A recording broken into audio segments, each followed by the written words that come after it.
បាទសូមជម្រាបសួរវីដេអូនេះខ្ញុំនឹងធ្វើការបង្ហាញពីការគ្រប់គ្រង user នៅក្នុង system គ្រប់គ្រងការលក់របស់យើងបាទអញ្ចឹង user ក៏ដូចជាអ្នកផ្នែកពាក់ព័ន្ធនៅក្នុង system របស់យើងអញ្ចឹងទៅបាទអញ្ចឹងមានដូចជាមានដូចជា user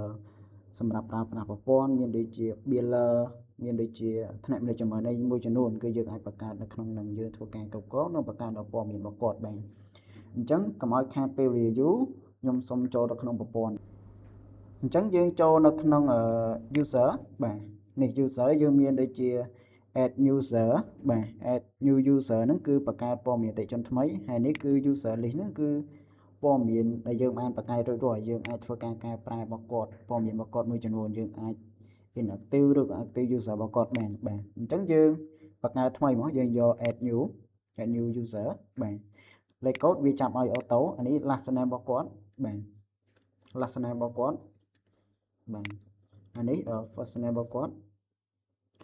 វីរៈបាទវីរៈអីចឹងទៅនេះឈ្មោះអង់គ្លេសរបស់គាត់គេសុកបាទវីរៈបាទភេទរបស់គាត់អីជាក់ស្ដែងលេខទូរស័ព្ទរបស់គាត់ជាក់ស្ដែងមកបាទហើយនេះសិទ្ធិរបស់គាត់ជាអីគេជា admin ហ្នឹងគឺស្មើនឹងសិទ្ធិតែអាចចូលប្រើប្រាស់ប្រព័ន្ធបានគ្រប់មុខងារទាំងអស់ accountant ដែលយើងកំណត់ជាសិទ្ធិត្រឹមតែ accountant នេះ agency បាទ report viewer depot ASO ឬក៏ biller អញ្ចឹងទៅឥឡូវខ្ញុំបង្កើត user ម្នាក់ហ្នឹងគាត់ជា biller ដើម្បីនៅពេលដែលយើងលក់មានគាត់ជា biller អញ្ចឹងទៅបាទនេះ submit date នេះ profile របស់គាត់បើមិនយើង upload ចូលហើយនេះ password យើងអាចឲ្យគាត់ access ចូល system របស់យើងតាមរយៈការបញ្ចូល password របស់យើងបានអានេះខ្ញុំដាក់ test សិនទេបាទដាក់ test សិនទេ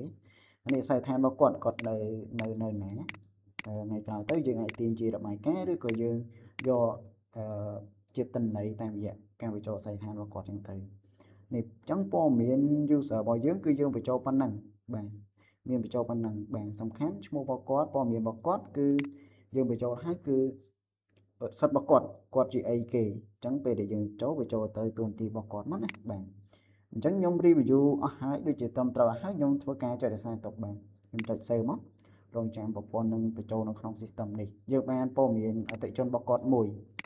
យើងបានព័ត៌មាន user ដែលយើងបានបង្កើតមួយបាទអញ្ចឹងយើងអាចកែប្រែរបស់គាត់ឬក៏មើលលម្អិតរបស់គាត់បានអញ្ចឹងណាបាទអញ្ចឹងវីដេអូក្នុងការគ្រប់គ្រងនៅព័ត៌មាន user គឺមានប៉ុណ្ណឹងបាទគឺមានប៉ុណ្ណឹងយើងអាចគ្រប់គ្រង